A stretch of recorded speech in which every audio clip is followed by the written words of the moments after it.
Një operacion i realizuar nga policia e Durrësit ka çuar në zbardhjen e një skeme kriminale e cila përfshin shantazhin seksual dhe trafikimin e drogës. Alma H, një 49 vjeçare nga Spitalla, dyshohet se ofronte shërbime seksuale kundrejt pagesës dhe bashkëpunonte me Robert Lamnicën, 40 vjeç, për të shantazhuar klientët e saj.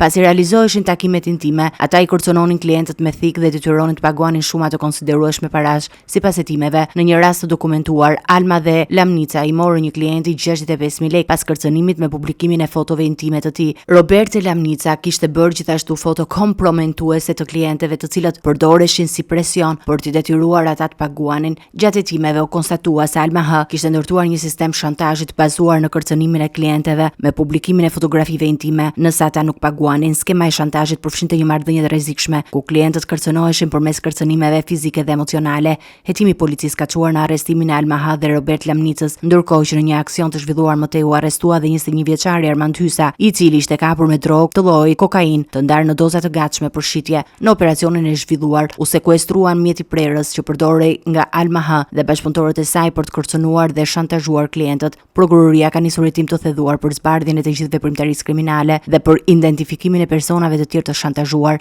Materialet janë referuar për veprimet më tejshme për disa akuza të rënda, si shtrëngimi me anë të kanosjes ose dhunës për dhënien e pasurisë, prostitucion dhe prodhim dhe shitje e narkotikëve. Operacioni vazhdon në dokumentimin e plotë të skemës dhe për ndihmën e personave të tjerë që mund të kenë qenë të përfshirë në këtë aktivitet kriminal.